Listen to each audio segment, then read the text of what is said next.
السلام علیکم ویورز، ہمارے چینل پر خوش آمدید۔ میرے ہاتھ پاؤں بہت بری طرح سے کانپ رہے تھے۔ مجھے سمجھ نہیں آ رہا تھا کہ میں کیا کروں۔ آنسو تیزی سے میری آنکھوں سے بہہ رہے تھے۔ میں سوچ بھی نہیں سکتا تھا کہ میں کبھی اس حد تک بھی جا سکتا ہوں۔ اچانک ہی مجھے اپنے پیچھے کسی کی موجودگی کا احساس ہوا۔ جب میں نے پلٹ کر دیکھا تو نیہا آنکھیں پھاڑے مجھے دیکھ رہی تھی۔ مجھے بالکل بھی اندازہ نہیں تھا کہ یہ سب کرتے ہوئے مجھے کوئی دیکھ لے گا۔ نہیں، ایسا نہیں ہو سکتا، تم ایسا نہیں کر سکتے۔ نیہا نے تیزی سے نفی میں سر ہلایا۔ وہ بہت زیادہ پریشان نظر آ رہی تھی اور حد سے زیادہ خوفزدہ تھی۔ نیہا دیکھو، میری بات سنو، میں نے کچھ بھی نہیں کیا۔ میں نے نیہا کو پرسکون کرنے کی کوشش کی۔ میں اسے بہت اچھی طرح سے جانتا تھا۔ وہ حد سے زیادہ ڈرپوک اور نرم دل کی مالک ہے۔ چھوٹی سی بات بھی اسے پریشان کر دیتی تھی۔ تم نے کیا ہے، تم نے ہی کیا ہے۔ میں نے خود تمہیں اپنی آنکھوں سے وہ سب کرتے ہوئے دیکھا۔ تم ایسا کیسے کر سکتے ہو؟ تم اس قدر ظالم کیسے ہو سکتے ہو؟ میں تمہیں کبھی معاف نہیں کروں گی۔ تم نے بہت بڑی زیادتی کر دی ہے۔ یہ کہہ کر وہ تیزی سے باہر کی طرف بڑھی۔ میں اس کے پیچھے لپکا۔ میں نے اس کو بازو سے پکڑ کر اسے کمرے کے اندر کھینچا۔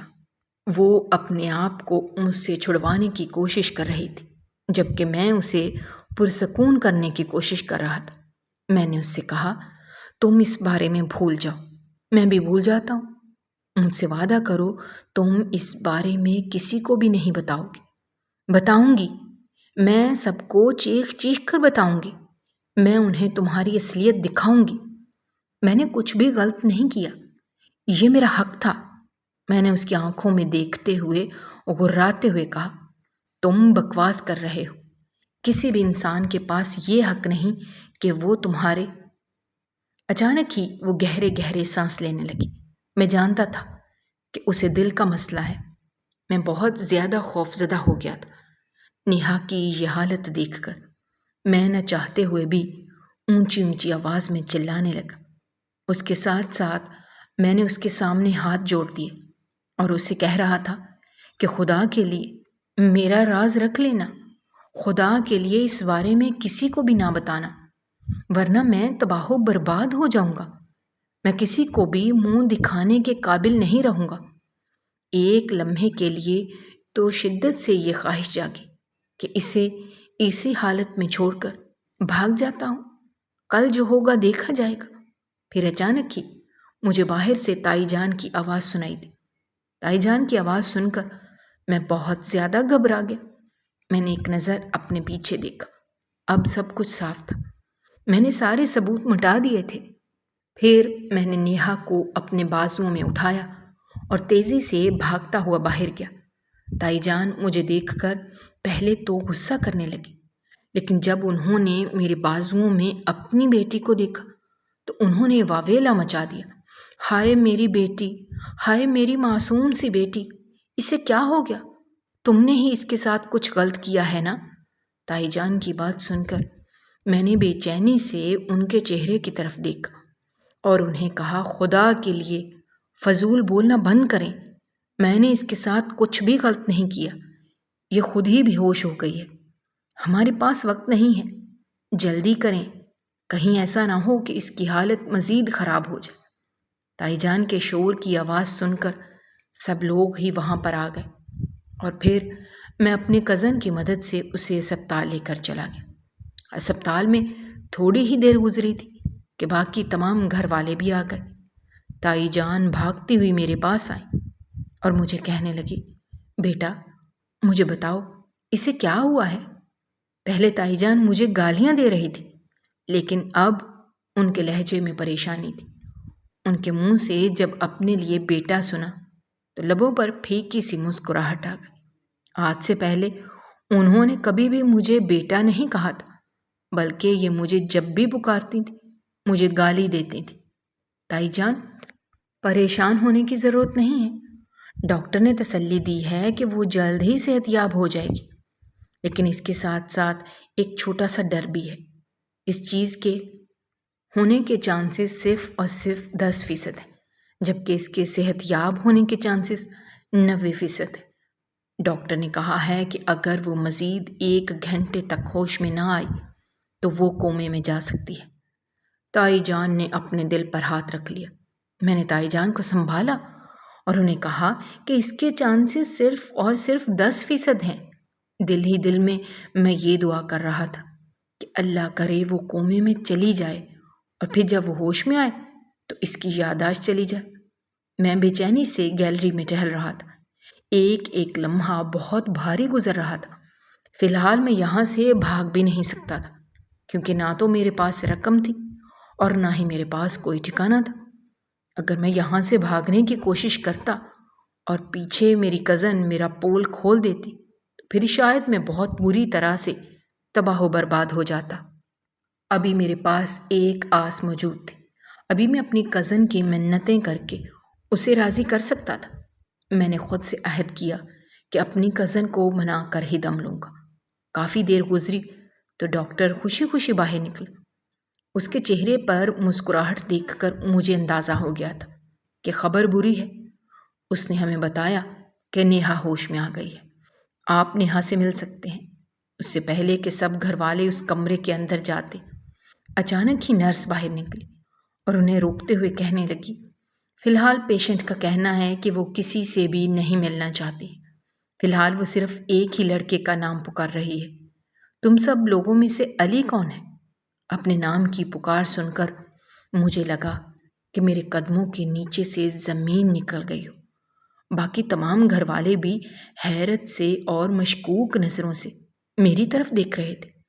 تائی جان تیزی سے میرے پاس آئی اور مجھے بازوؤں سے پکڑتے ہوئے کہنے لگی، مجھے پہلے ہی تم پر شک تھا۔ تم نے ہی میری بیٹی کے ساتھ کچھ غلط کیا ہے۔ اب اگر تم نے میری بیٹی کو ڈرانے کی، دھمکانے کی کوشش کی تو میں تمہیں پولیس کے حوالے کر دوں گی۔ پولیس کا نام سن کر میرا دل سوکھے پتے کی طرح لرزنے لگا۔ میں نے تائی جان کی بات کا جواب نہیں دیا اور خاموشی سے اس کمرے کے اندر داخل ہو گیا جس میں نیہا ایڈمٹ تھی۔ وہ بہت کمزور نظر آ رہی تھی اور اس کے چہرے پر اس وقت اداسی پھیلی ہوئی تھی۔ مجھے دیکھ کر اس کے چہرے پر ایک عجیب سی مسکراہٹ آ گئی۔ اسے مسکراتا دیکھ کر مجھے حیرت ہونے لگی۔ ارے تم تو بہت ہی بے وقوف انسان ہو۔ تم سے زیادہ بے وقوف انسان تو میں نے اپنی ساری زندگی میں نہیں دیکھا۔ اپنے لیے بے وقوف کا لقب سن کر مجھے غصہ تو آ رہا تھا، لیکن اس وقت میں غصہ پینے کے علاوہ کچھ بھی نہیں کر سکتا تھا۔ میں جانتا تھا کہ اگر اس بار میں نے اس سے پنگا لینے کی کوشش کی تو شاید حالات میرے قابو سے باہر ہو جائیں گے۔ کیا ہوا؟ غصہ آ رہا ہے نا؟ میں جانتی ہوں کہ اس وقت تمہارا دل کر رہا ہے کہ تم مجھے جان سے مار دو، لیکن تم بہت بے بس محسوس کر رہے ہو کیونکہ میں تمہارے راز سے واقف ہو گئی ہوں۔ یہ کہہ کر وہ دوبارہ زور زور سے ہنسنے لگی۔ اسے اس طرح سے ہنستا دیکھ کر میری پریشانی میں اضافہ ہو گیا۔ مجھے لگ رہا تھا جیسے اس کے ذہن پر چوٹ لگ گئی ہے۔ میں نے اسے کہا، یوں پاگلوں کی طرح ہنسنا بند کرو اور پہلے میرے ساتھ ایک ڈیل کرو۔ واہ علی صاحب واہ، آپ کو تو ڈیل کرنا بھی آ گیا۔ ارے ایک رات میں ہی آپ تو بہت بڑے کھلاڑی بن گئے۔ کہاں آپ کی میرے سامنے زبان نہیں کھلتی تھی اور کہاں آپ میرے سامنے بات کرنے سے پہلے 100 بار سوچتے تھے، اور آج آپ بغیر کسی ہچکچاہٹ کے مجھ سے ڈیل کرنے کے لیے آ گئے ہیں۔ کیا تم جانتے ہو کہ تم نے جو گناہ کیا ہے، اس گناہ کی وجہ سے تمہیں کتنی بڑی سزا مل سکتی ہے؟ نیہا کی بات سن کر میں نے اپنی گردن جھکا دی۔ میں نے اس سے کہا کہ میں سب کچھ جانتا ہوں اور تم بھی یہ مت بھولو کہ صرف تم ہی واحد ہو جس نے مجھے وہ گناہ کرتے ہوئے دیکھا ہے۔ اگر تم یہ سب کچھ بھول جاؤ اور میری مدد کرنے کا فیصلہ کر لو تو پھر تمہارا بھی اچھا خاصا فائدہ ہو جائے گا۔ میں ایسا کبھی بھی نہیں کروں گی، میں مر کر بھی ایسا نہیں کروں گی۔ یہ کہہ کر وہ دوبارہ سے ہنسنے لگی۔ اس کے ہنسنے کی وجہ مجھے سمجھ میں نہیں آ رہی تھی۔ اب تو مجھے سچ مچ میں یہ یقین ہو گیا تھا کہ اس کے دماغ میں کسی قسم کا کوئی مسئلہ ہے اور میں بعد میں ڈاکٹر سے بھی بات کرنے کے بارے میں سوچ رہا تھا۔ اچانک ہی اس کا موبائل بجنے لگا۔ جب اس نے موبائل پر ایک نمبر دیکھا تو اس کے چہرے پر دوبارہ سے مسکراہٹ پھیل گئی۔ اس نے وہ موبائل میرے سامنے لہرایا۔ موبائل پر چمکنے والے نمبر کو دیکھ کر دوسرے لمحے مجھے لگا کہ میرے قدموں کے نیچے سے زمین نکل گئی ہے۔ ارے، اس نمبر کو تو میں لاکھوں میں پہچان سکتا تھا، اور اسی نمبر کی وجہ سے تمہیں اتنا بڑا گناہ کیا تھا۔ نیہا پھر سے ہنسنے لگی اور مجھے کہنے لگی، تمہارا کیا دل ہے، میں تمہارے سامنے کال اٹھاؤں یا تمہارے جانے کے بعد اس انسان سے بات کروں؟ میں بے صبری سے اس کی طرف بڑھا اور اسے کہا کہ ابھی اور اسی وقت کال اٹھاؤ اور والیوم اونچا رکھو تاکہ میں بھی سنوں کہ یہ کیا کہتا ہے۔ ارے ایسے کیسے؟ یہ کہہ کر اس نے کال کاٹ دی اور دوبارہ سے ہنسنے لگی۔ ابھی تو میرے ہاتھ میں تمہاری ایک کمزوری لگ گئی ہے۔ جب تک میں اس کمزوری کا فائدہ نہیں اٹھاؤں گی تب تک میں تمہیں بھی کسی بھی قسم کا کوئی فائدہ نہیں پہنچاؤں گی۔ اب وہ تھوڑی سی سنجیدہ ہو گئی اور پھر جو اس نے اگلی بات کی وہ سن کر میں دنگ رہ گیا۔ میں نیہا کو بہت معمولی اور عام سی لڑکی سمجھ رہا تھا جو کہ ہمیشہ اپنے کام سے کام رکھتی تھی اور اسے کسی اور سے بالکل بھی دلچسپی نہیں تھی، یہاں تک کہ اس نے کبھی مجھ سے بھی بات نہیں کی تھی۔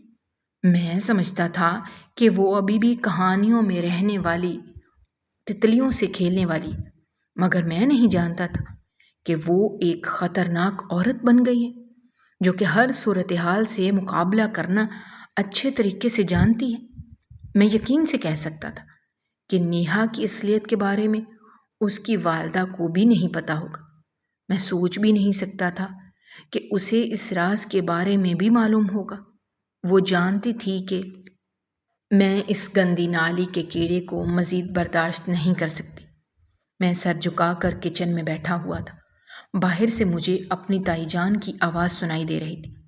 قریب ہی ان کی بیٹی بیٹھی ہوئی تھی جو ان کی ہاں میں ہاں ملا رہی تھی۔ امی، میں بھی آپ کو یہی کہہ رہی ہوں کہ اس لڑکے کو مزید برداشت نہ کریں، اسے اس گھر سے باہر نکال دیں۔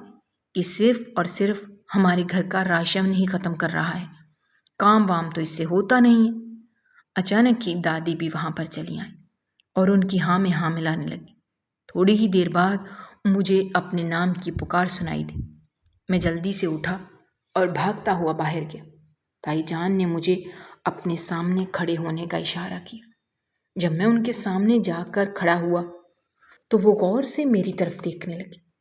میں نے ایک بار آنکھ اٹھا کر ان کی طرف دیکھا تو انہوں نے ایک زوردار تھپڑ میرے چہرے پر مارا اور مجھے کہنے لگی، ارے تمہاری اتنی ہمت کہ تم نظر اٹھا کر میری طرف دیکھو۔ اگر دوبارہ کبھی تم نے میری آنکھوں میں آنکھیں ڈال کر دیکھا تو میں تمہاری آنکھیں نکال لوں گی۔ آنسوؤں کا گولا میرے گلے میں اٹک گیا۔ میں سوچ بھی نہیں سکتا تھا کہ یہاں پر آنے کے بعد مجھے اتنی بے قدری کا سامنا کرنا پڑے گا۔ اس سے تو اچھا تھا کہ میں اپنے ماموں کے گھر ہی رک جاتا۔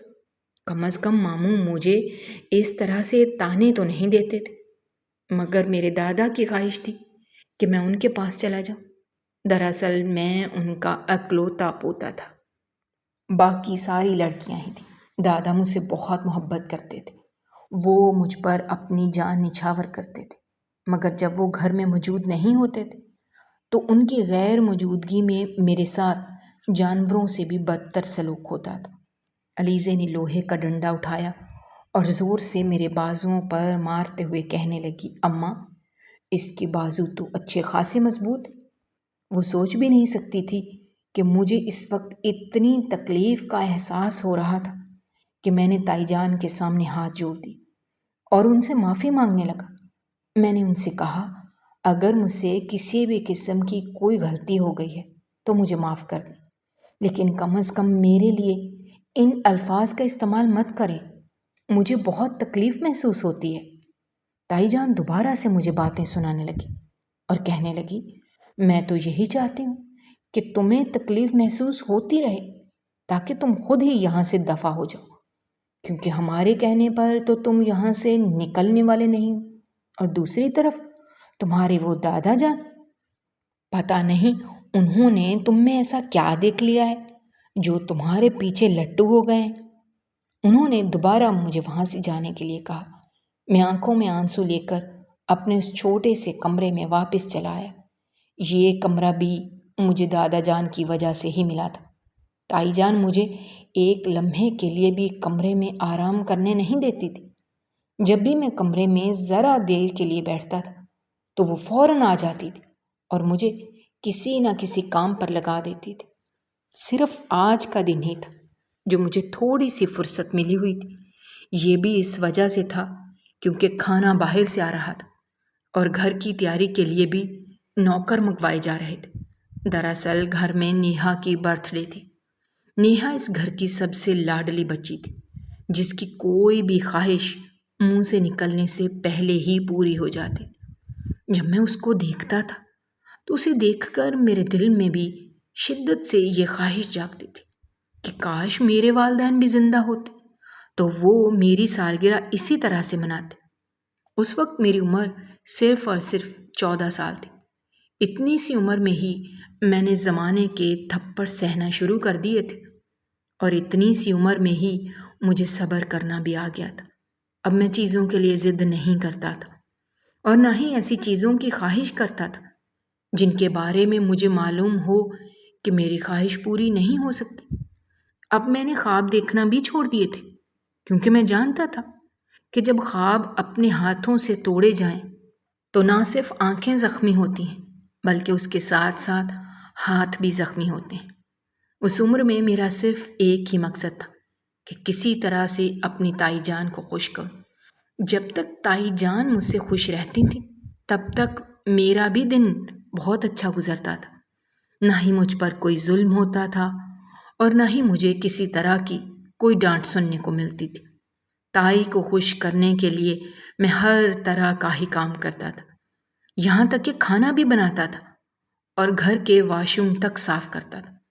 اس کے باوجود بھی میری چھوٹی سی غلطی پر ان کا موڈ بہت بری طرح سے آف ہو جاتا تھا اور وہ مجھے پیٹنا شروع کر دیتی تھی۔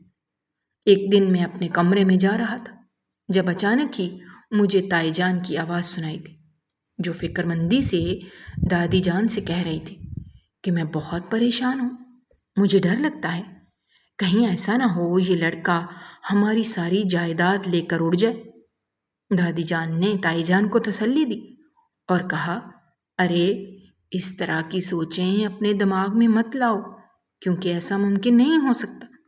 پھر انہوں نے تائی جان کے ہاتھوں پر تالی ماری اور انہیں کہا، اس لڑکے کے نام جتنی بھی جائیداد تھی وہ جائیداد بھی تمہارے سسر نے اپنے نام کر لی ہے، اور مجھے یقین ہے وصیت میں وہ اسے ایک پھوٹی کوڑی بھی نہیں دیں گے، کیونکہ اگر انہیں واقعی اس لڑکے سے محبت ہوتی تو وہ اس کی جائیداد ہڑپ ہی نہ کرتے۔ دادی جان کی بات سن کر میرا دل بہت بری طرح سے ٹوٹ گیا تھا اور میرے دل میں اپنے دادا کے لیے بھی نفرت پیدا ہو گئی تھی۔ پہلے میں روز شام کو دادا کے پاس جا کر بیٹھتا تھا، لیکن اب میں نے ان کے پاس بیٹھنا بھی چھوڑ دیا تھا۔ اگر وہ مجھے کبھی بلاتے تو خاموشی سے ان کے پاس چلا جاتا، ایک دو باتیں کر کے فوراً ہی ان کے پاس سے اٹھ جاتا تھا۔ مجھے اندازہ ہو گیا تھا کہ اس گھر میں میرا کوئی بھی مخلص نہیں ہے۔ جیسے جیسے میں بڑا ہو رہا تھا ویسے ویسے میرے اندر سے بغاوت بھی سر اٹھا رہی تھی۔ اسی طرح کی زندگی جی کر میں تھک چکا تھا۔ اب مجھے ایک ایسی زندگی جینے کی خواہش تھی جہاں پر میں آزاد ہوتا، کوئی بھی مجھے روکنے ٹوکنے والا نہ ہوتا۔ ایک دن میں نے دادا جان کے پاس جا کر زندگی میں آگے پڑھائی شروع کرنا چاہتا ہوں۔ دراصل میں نے اب میٹرک تک ہی پڑھا تھا اور اس کے بعد تائی جان نے مجھے پڑھنے کی اجازت نہیں دی تھی، بلکہ انہوں نے مجھے کاموں پر ہی لگا دیا تھا۔ جب دادا جان کو اس بارے میں پتہ چلا تو دادا جان بہت پرجوش ہوئے اور مجھے کہنے لگے، میں تو خود یہ کہہ رہا تھا، لیکن تمہاری تائی جان نے مجھے کہا کہ تمہیں پڑھائی سے کوئی دلچسپی نہیں ہے۔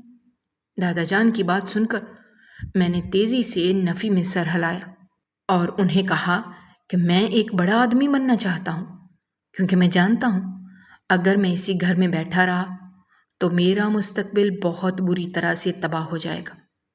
انہوں نے مجھے گلے سے لگایا اور میرے کندھے پر تھپکی دیتے ہوئے کہنے لگے، میں تمہارے ساتھ کبھی بھی کسی بھی طرح کی زیادتی نہیں ہونے دوں گا۔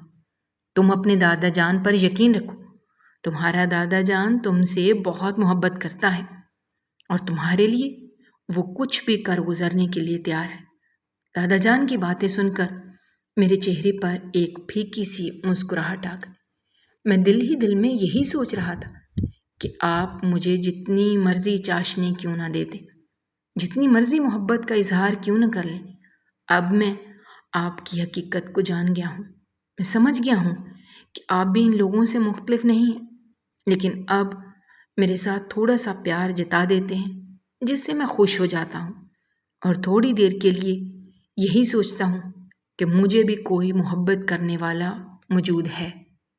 دراصل ابا کا ایک بہت بڑا کاروبار تھا، اور اس کے علاوہ ابا کی ایک فیکٹری بھی تھی جسے وہ اکیلے ہی چلا رہے تھے۔ انہوں نے ایک لڑکی سے محبت کی تھی اور وہ لڑکی ان کے خاندان کی نہیں تھی۔ دادا جان نے اس لڑکی کو قبول نہیں کیا اور اس کے ساتھ ساتھ ابا کو بھی گھر سے باہر نکال دی۔ دادا جان نے ابا کو جائیداد سے آگ کر دیا تھا۔ بعد میں انہوں نے یہ سب کچھ اپنی محنت سے بنایا تھا۔ میری ماں ایک امیر خاندان سے تعلق رکھتی تھی۔ انہوں نے بھی ابا کی اچھی خاصی مدد کی، جس سے ابا ایک کامیاب انسان بن گئے۔ جب تایا جان اور چچا جان نے یہ سب کچھ دیکھا تو ان سے رہا نہیں گیا۔ وہ ابا کے پاس چلے گئے اور ابا سے معافی مانگنے لگے۔ میں بھی تنہا زندگی گزار کر بہت زیادہ تھک گیا تھا، اور اماں بھی اب اس زندگی سے اکتا گئی تھی۔ اماں ایک لمبے عرصے سے ابا کو منا رہی تھیں کہ وہ دادا سے معافی مانگیں تاکہ معاملہ ٹھیک ہو جائے۔ اماں کہتی تھیں کہ جب تک آپ کے والدین ہم سے ناراض رہیں گے تب تک ہم بھی خوش نہیں رہ سکتے۔ جب چچا جان اور تایا جان نے ابا کی طرف ہاتھ بڑھایا تو ابا کے اندر بھی تھوڑی سی ہمت پیدا ہوئی۔ ایک دن انہوں نے چچا کی مدد سے دادا جان سے بات کی اور پھر دادا جان کے قدموں میں گر گئے اور پھوٹ پھوٹ کر رونے لگے۔ دادا جان بھی اپنے بیٹے کی مزید جدائی برداشت نہیں کر سکتے تھے۔ ایک لمبے عرصے سے انہوں نے اپنے بیٹے کو خود سے دور رکھا ہوا تھا۔ جب ان کا بیٹا ان سے معافی مانگنے کے لیے گیا تو دادا جان نے بھی انہیں معاف کر دیا، اور ابا جان کو معاف کرنے کی ایک دوسری بڑی وجہ یہ تھی کہ دادا جان کو پتہ چلا تھا کہ ان کا ایک پوتا بھی ہے۔ دادا جان کو شروع سے ہی لڑکوں کا بہت شوق تھا۔ ان کے اپنے 3 بیٹے تھے اور بیٹی نہیں تھی، لیکن تایا جان اور چچا جان دونوں کی 4 بیٹیاں تھیں، اور میں اکلوتا ہی لڑکا تھا، جس کی وجہ سے دادا جان مجھ سے بہت محبت کرتے تھے۔ وہ میری بہت قدر کرتے تھے۔ جب تائی اور چچی جان یہ سب کچھ دیکھتی تو وہ دل ہی دل میں کڑتی۔ وہ مجھے کچھ کہہ تو نہیں سکتی تھی، لیکن ان کے چہرے کے تاثرات دیکھ کر ہی میں اندازہ لگا لیتا تھا کہ اس وقت ان کے دل میں کیا چل رہا ہے۔ میری عمر بلا شبہ بہت چھوٹی تھی، لیکن میں اچھا خاصا سمجھدار لڑکا تھا اور بہت ساری چیزوں کو وقت سے پہلے ہی سمجھنے لگا تھا۔ پھر اچانک ہی ایک دن ابا اور اماں کا ایک ایکسیڈنٹ میں انتقال ہو گیا۔ ان کا بہت ہی بھیانک ایکسیڈنٹ ہوا تھا۔ سب لوگ یہی کہہ رہے تھے کہ کسی نے جان بوجھ کر ان کی جان لی ہے۔ میں اس وقت بہت چھوٹا تھا، مجھے ان چیزوں کے بارے میں زیادہ علم نہیں تھا۔ مجھے صرف اور صرف ایک ہی بات کا پتہ تھا کہ میری جان سے بھی عزیز والدین مجھے اس دنیا میں تنہا چھوڑ کر چلے گئے ہیں۔ تھوڑے عرصے تک تو میں اپنے ماموں کے گھر رہا، لیکن ماموں کو ملک سے باہر جانا تھا اور وہ مجھے اپنی بیوی کے پاس تنہا نہیں چھوڑنا چاہتے تھے۔ اسی وجہ سے انہوں نے دادا جان سے بات کی اور دادا جان مجھے اپنے پاس لے کر آ گئے۔ یہاں پر آنے کے بعد مجھے اندازہ ہو گیا کہ میری حیثیت ایک نوکر سے زیادہ کی نہیں ہے۔ سب لوگ مجھ پر بہت ظلم کرتے تھے، یہاں تک کہ میری عمر کی کزن بھی مجھ پر حکم چلاتی تھیں اور یوں ظاہر کرتی تھیں جیسے میں ان کا غلام ہوں۔ مجھے بہت زیادہ دکھ ہوتا تھا، بہت زیادہ تکلیف پہنچتی تھی۔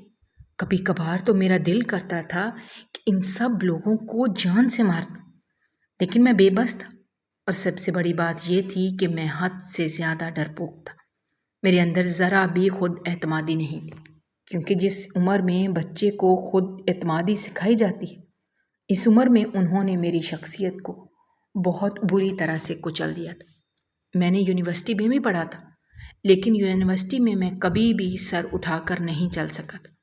یونیورسٹی کے بچے میرا مذاق بناتے تھے، یہاں تک کہ وہ میرے ساتھ برا سلوک بھی کرتے تھے، مگر میں کبھی بھی انہیں پلٹ کر جواب نہیں دیتا تھا۔ مجھے لگتا تھا کہ اگر میں نے انہیں جواب دیا تو مجھے یونیورسٹی سے بھی نکال دیا جائے گا۔ جب دادا جان کو اس بارے میں پتہ چلا تو ایک دن دادا جان نے مجھے اپنے پاس کمرے میں بٹھایا۔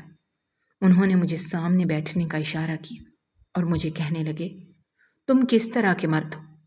دادا کی بات سن کر میں نے بے ساختہ ان کے چہرے کی طرف دیکھا اور انہیں کہا، دادا، مجھے آپ کی بات کی بالکل بھی سمجھ نہیں آئی۔ مجھے نہیں پتا کہ آپ کس بارے میں بات کر رہے ہیں، ذرا کھل کر بات کیجیے۔ میں نے تم سے یہ پوچھا ہے کہ تم کس طرح کے مرد ہو۔ دادا نے دوبارہ مجھ سے وہی سوال کیا۔ میں کچھ بولتے بولتے خاموش ہو گیا۔ میں نے انہیں کہا کہ آپ کس حوالے سے بات کر رہے ہیں؟ میں تمہاری یونیورسٹی کے حوالے سے بات کر رہا ہوں۔ مجھے پتہ چلا ہے کہ وہاں پر لڑکے تمہارا مذاق بناتے ہیں، یہاں تک کہ کچھ لڑکے تمہیں مارتے بھی ہیں، لیکن تم پلٹ کر انہیں جواب نہیں دیتے۔ آخر مظلوم بن کر تمہیں کیا ملتا ہے؟ تم ایک بات میں بہت اچھے طریقے سے بتا دیتا ہوں اور سمجھا بھی دیتا ہوں کہ جتنا زیادہ تم مظلوم بنو گے، اتنا زیادہ ظالم تمہیں کچلیں گے۔ اپنے حق کے لیے آواز اٹھانا سیکھو۔ میں نے شکایتی نظروں سے دادا جان کی طرف دیکھا اور انہیں کہا، دادا جان، میرے اندر جو یہ کمی رہ گئی ہے، یہ آپ کی وجہ سے رہی ہے۔ آپ مجھے یہاں پر لے کر تو آ گئے تھے، لیکن کبھی بھی آپ نے میری خبر لینے کی کوشش نہیں کی۔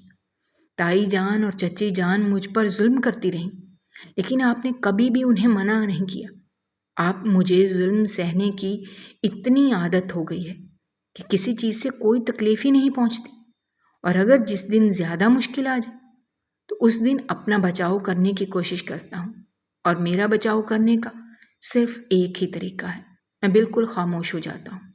گھر میں بھی خاموش ہو جاتا تھا تو تائی جان مارنا چھوڑ دیتی تھی، یونیورسٹی میں بھی خاموش ہو جاتا ہوں تو لڑکے مذاق بنانا چھوڑ دیتے ہیں۔ دادا جان کی آنکھوں سے تیزی سے آنسو بہہ رہے تھے۔ وہ اپنی جگہ سے اٹھے اور لڑکھڑاتے ہوئے میرے پاس آئے۔ انہوں نے مجھے گلے سے لگایا، مجھ سے معافی مانگتے ہوئے کہنے لگے، مجھے معاف کر دو بیٹا، مجھے معاف کر دو، مجھ سے بہت بڑی غلطی ہو گئی۔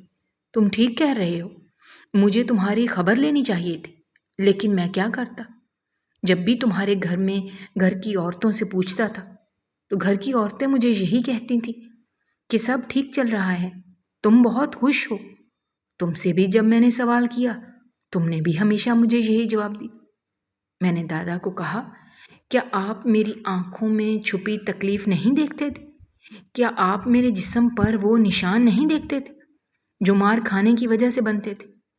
اس سے پہلے کہ دادا جان مزید کچھ کہتے، میں خاموشی سے کمرے سے باہر نکل گیا۔ میں کسی سے بھی بات کرنے کے حق میں نہیں تھا۔ چھت پر بیٹھے ہوئے تھوڑی ہی دیر گزری تھی کہ اپنے نام کی پکار سنائی دی۔ پلٹ کر دیکھا تو وہاں پر نیہا کھڑی تھی۔ صرف یہی لڑکی تھی جو مجھے بری باتیں نہیں کہتی تھی، اور یہی وہ لڑکی تھی جو اکثر ہی مجھے تسلی دیتی تھی۔ اس نے مجھے کہا، تمہیں دادا سے اس لہجے میں بات نہیں کرنی چاہیے تھی۔ میں نے انتہائی غصے سے اس کی طرف دیکھا۔ وہ میری آنکھوں میں دیکھ کر کہنے لگی، تم دوبارہ سے غلط جگہ پر غصہ دکھا رہے ہو۔ جہاں پر غصہ دکھانا چاہیے وہاں پر تم بھیگی بلی بن جاتے ہو۔ میں نے اسے کہا، اگر تم بھی میرا مذاق بنانے کے لیے آئی ہو تو خاموشی سے یہاں سے چلی جاؤ۔ نہیں، میں تمہارا مذاق بنانے کے لیے نہیں آئی، بلکہ میں تمہیں چھوٹے چاچو کے بارے میں بتانے کے لیے آئی ہوں۔ دراصل میرے ایک چاچو تھے جو پچھلے 15 سالوں سے ملک کے باہر قیام پذیر تھے۔ وہ کبھی کبھار ہی کال کرتے تھے، لیکن میں نے سنا تھا کہ دادا سے ان کی روز بات چیت ہوتی ہے۔ اب کیا وہ بھی میرا مذاق بنائیں گے؟ میں نے طنز کرتے ہوئے کہا۔ نہیں، وہ تمہارا مذاق نہیں بنائیں گے، بلکہ وہ تمہیں لڑنا سکھائیں گے، وہ تمہیں حق کے لیے آواز اٹھانا سکھائیں گے۔ جلدی سے نیچے جاؤ، وہ باہر کھڑے تمہارا انتظار کر رہے ہیں۔ نیہا کی بات سن کر میں حیران رہ گیا۔ میں سوچ بھی نہیں سکتا تھا کہ وہ واقعی نیچے موجود ہوں گے۔ جب میں نیچے پہنچا، ہمارے خاندان کے واحد چشم و چراغ، میرا شیر، یہ کہہ کر چاچو تیزی سے آگے بڑھے اور انہوں نے مجھے گلے سے لگا لیا۔ ان کی بات سن کر میرے چہرے پر مسکان پھیل گئی۔ اتنے عرصے بعد میں کھل کر مسکرایا تھا۔ ان کی اپنی کوئی اولاد نہیں تھی۔ انہوں نے مجھے کہا کہ سن رکھا ہے کہ تم پر بہت زیادہ ظلم ہوتا رہا ہے۔ میں شرمندگی سے گردن جھکا دی۔ انہوں نے میری گردن کو دوبارہ سے اونچا کیا اور مجھے کہا کہ اللہ تعالیٰ کے علاوہ کبھی بھی کسی کے سامنے اپنا سر نہ جھکانا۔ تمہیں اللہ تعالیٰ کے علاوہ کسی سے بھی ڈرنے کی ضرورت نہیں ہے، اور تمہارے اندر جتنی بھی کمیاں ہیں وہ ساری کمیاں میں پوری کروں گا۔ میں تمہیں تمہارا سے جینا سکھاؤں گا۔ یہ میرا تمہارے ساتھ وعدہ ہے۔ وہ مجھے لے کر دوبارہ سے دادا کے کمرے میں چلے گئے۔ میں نے دیکھا کہ دادا کی طبیعت بہت زیادہ خراب ہو گئی تھی۔ وہ مسلسل رو رہے تھے اور مجھ سے معافیا مانگ رہے تھے۔ مجھے اپنی غلطی کا احساس ہوا۔ میں نے دادا جان کو کہا، یوں پریشان مت ہوں، میں نے آپ کو معاف کر دیا ہے۔ جب میں نے یہ بات کی تو انہوں نے رونا بند کر دیا۔ ان کے چہرے پر سکون پھیل گیا۔ وہ آنکھیں بند کر کے لیٹ گئے اور ہم دونوں کو کہنے لگے، اب میں نے آرام کرنا ہے۔ میں خاموشی سے اپنے کمرے میں چلا گیا، جبکہ چاچو دادا کے پاس ہی سو گئے۔ اگلے دن مجھے پتا چلا کہ دادا کا انتقال ہو گیا ہے۔ دادا کے انتقال کی خبر میرے لیے بہت بڑی تھی۔ نہ جانے کتنے دن میں سوگ میں رہا۔ اگر میرے چاچو مجھے نہ سنبھالتے تو میں شاید کبھی بھی سنبھل نہ پاتا۔ میں اپنے آپ کو ان کی موت کا ذمہ دار سمجھ رہا تھا۔ چاچو نے مجھے کہا کہ ان کی موت کا ذمہ دار کوئی بھی نہیں ہے، بس ان کا وقت برابر آ گیا تھا اور ان کی روح پرواز کر گئے۔ تم اس بارے میں زیادہ نہ سوچو اور نہ ہی اپنے دماغ پر زیادہ دباؤ ڈالو۔ اس کے بعد میں چاچو کے ساتھ ان کے فلیٹ میں رہنے لگا۔ تائی جان کو یہ سب دیکھ کر بہت غصہ آتا تھا، لیکن وہ کچھ بھی نہیں کہتے۔ چاچو جان کو ایمرجنسی ہو گئی اور وہ واپس چلے گئے۔ انہوں نے مجھ سے وعدہ کیا کہ وہ دوبارہ ضرور آئیں گے اور مجھے میرا حق دلوائیں گے۔ مجھے چاچو کی صرف ایک ہی بات یاد رہی کہ اپنے حق کے لیے لڑنا سیکھو، اور اگر تمہیں حق نہ ملے تو پھر اسے چھیننا سیکھو، لیکن اپنے حق پر کبھی بھی کسی بھی قسم کا کمپرومائز مت کرنا۔ اب مجھے سب کچھ یاد آ رہا تھا کہ جتنی بھی زمینیں ہیں وہ سب میری ہیں، اور میرے ابا کی فیکٹری بھی میری ہی، جس پر میرے چچا اور تایا نے قبضہ کیا ہوا ہے۔ میں یہ بھی جانتا تھا کہ یہ سارے کاغذات دادا کے لاکر میں پڑے ہوئے ہیں۔ میں ایک رات خاموشی سے وہاں پر چلا گیا اور وہ سارے کاغذات نکالے، لیکن میری بدقسمتی کہ وہاں پر نیہا چلی آئی۔ جب اس نے یہ سب کچھ دیکھا تو وہ واویلا مچانے لگی اور مجھے کہنے لگی کہ تم ہم سب کے ساتھ بہت بڑی زیادتی کر رہے ہو۔ اس کی باتیں سن کر میں دوبارہ سے ایموشنل ہو گیا، اور پھر اسے بے ہوش ہوتا دیکھ کر میری رہی سہی ہمت بھی ختم ہو گئی۔ میں نے وہ کاغذات وہیں پر رکھے اور اسے لے کر اسپتال آ گیا۔ دراصل چاچو تمہارا دوبارہ امتحان لے رہے تھے، تم اس بار بھی فیل ہو گئے۔ تمہیں چاہیے تھا کہ تم میری بے ہوشگی کی فکر مت کرتے اور خاموشی سے وہ کاغذات اٹھا لیتے، لیکن ہمیشہ کی طرح تم نے پھر اپنے دشمنوں کا سوچا۔ جو انسان خود سے زیادہ اپنے دشمنوں کے بارے میں سوچتا ہے، اس سے کامیابی کی توقع بھی نہیں رکھنی چاہیے، کیونکہ وہ پہلے ہی ناکامی کی سیڑھی چڑھ چکا ہوتا ہے۔ میرے موبائل پر چاچو کی کال آئی۔ میں نے جلدی سے کال اٹھائی تو چاچو کہنے لگے، اس لاکر میں جو کچھ بھی پڑا ہوا ہے وہ تمہارا ہی ہے۔ کل ہی وکیل تمہارے گھر آئے گا اور تمہیں دادا کی وصیت کے بارے میں بتا دے گا۔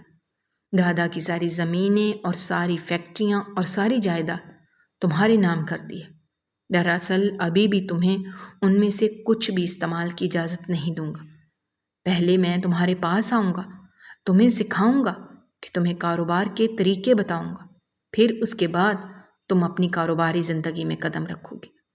میری خوشی کی کوئی انتہا نہیں تھی۔ پہلے میں جو کام حرام کی نیت سے کر رہا تھا، اب وہی چیز مجھے حلال کی صورت میں مل گئی تھی۔ مجھے مسکراتا ہوا دیکھ کر نیہا برا سا منہ بنانے لگی اور کہنے لگی، زیادہ خوش ہونے کی ضرورت نہیں ہے۔ یہ مت سمجھو کہ دادا جان نے ہمیں کچھ بھی نہیں دیا، وہ ہمارے لیے بھی بہت کچھ چھوڑ کر گئے ہیں۔ یہ کہہ کر وہ خود ہی ہنسنے لگی۔ میرے چہرے پر بھی مسکراہٹ تھی، جو جدا ہونے کا نام ہی نہیں لے رہی تھی۔ وہ پھر جب تھوڑے ہی عرصے بعد جاتی یہاں پر آ گئی۔ انہوں نے مجھے کاروبار کے طریقے سکھا دیے تو میں مختصر عرصے میں ایک بہت کامیاب بزنس مین بن گیا۔ میرے اندر جتنی بھی کمیاں تھیں وہ ساری کمیاں پوری ہو گئی تھیں، سارے خوف دور ہو گئے تھے، اور یہ سب کچھ چاچو اور نیہا کی وجہ سے ہی ہوا تھا۔ تھوڑے ہی عرصے بعد میں نے نیہا کو شادی کی پیشکش کی، جسے اس نے خوشی خوشی قبول کر لیا۔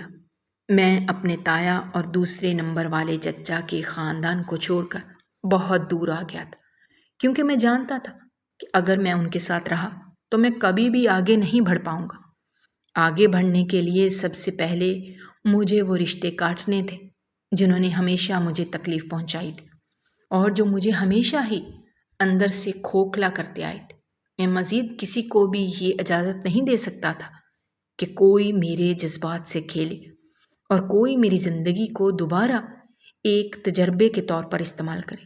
اب ہمیں اپنی بیوی اور بچوں کے ساتھ ایک مطمئن زندگی گزار رہا ہوں۔ ایک چیز جو میں نے اپنی بیوی کو سمجھا دی ہے وہ یہ ہے کہ میری بیوی اپنے بچوں کی ایک ایسے انداز میں تربیت کرے کہ میرے بچے خدا کے علاوہ کسی سے بھی خوف نہ کھائیں اور ان کے اندر کسی بھی قسم کی کمی باقی نہ رہے۔ اگر آپ کو ہماری کہانیاں پسند آ رہی ہیں تو ہمارے چینل کو سبسکرائب کیجیے، ویڈیوز پر کمنٹ کیجیے اور شیئر کیجیے۔ شکریہ۔